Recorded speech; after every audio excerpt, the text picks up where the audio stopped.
देखिए जब भी निकाह कीजिएगा तो औरत में 3 चीज को देख करके निकाह कीजिएगा। उम्र कम होना चाहिए, माल कम होना चाहिए, माल कम होना चाहिए, उम्र कम होना चाहिए, इल्म कम होना चाहिए। अगर आपने निकाह कर लिया उसकी उम्र ज्यादा है तो आपको नुकसान होगा, आप ही को ढोना पड़ेगा।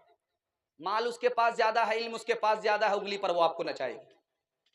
औरत को देखने की 3 चीजें हैं। देखिए सीरत कैसी है, सूरत कैसी है, इबादत कैसी है।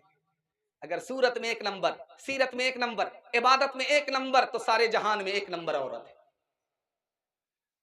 हमारी औरत है, एक हूर है, दोनों में खूबसूरत कौन होगी? तो लिखा है दुनिया की औरत ज्यादा खूबसूरत होगी। अब वो कैसे? हूर नमाज नहीं पढ़ती है, दुनिया की औरत नमाज पढ़ती है। हूर रोजा नहीं रखती है, दुनिया की औरत रोजा रखती है।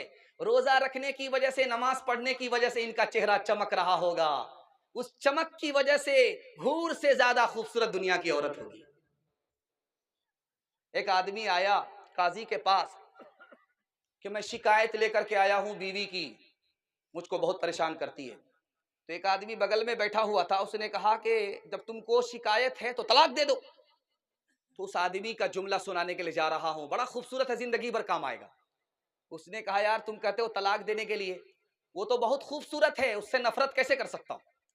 वो तो मेरे बच्चे की माँ है, उसको छोड़ कैसे सकता हूं? कहा जब औरत तुम्हारी बदतमीज है तलाक दे दो। कहा बदतमीज जरूर है लेकिन आबरू का सौदा करने वाली नहीं है, इसलिए मैं उसको तलाक नहीं दे सकता। एक बात याद रखिए, आपके घर में घड़ी है, घड़ी में बैटरी खत्म हो गई तो उस घड़ी को देखिएगा, जहां उसका टाइम है वहीं पर रुका हुआ रहता है कांटा, लेकिन ठीक जब 9 बजेगा तो कांटा वहीं रहेगा, ठीक जब 9 बजे रात होगी तो कांटा वहीं रहेगा। वो घड़ी जो बंद है वो भी 2 वक्त में सच बोलती है, झूठ नहीं बोलती है।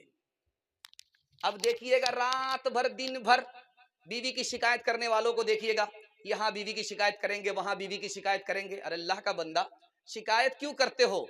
दुनिया में हर इंसान के अंदर खूबी भी है, खामी भी है।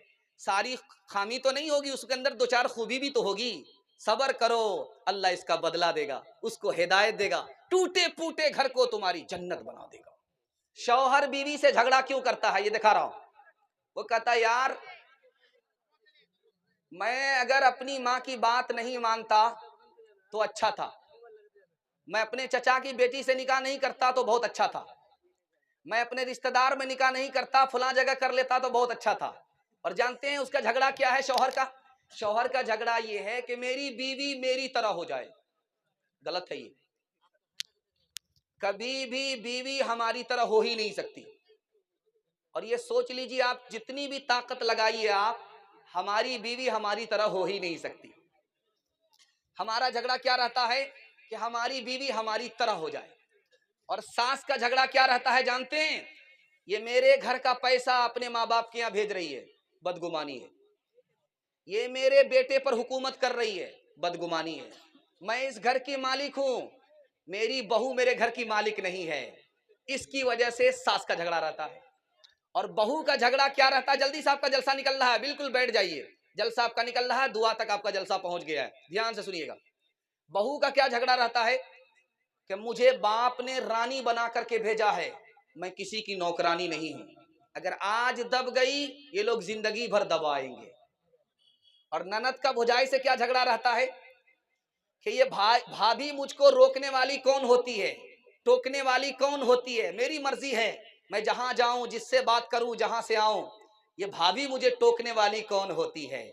अब देखिए झगड़ा कैसे खत्म होगा, सुनने के लिए आप लोग तैयार हैं?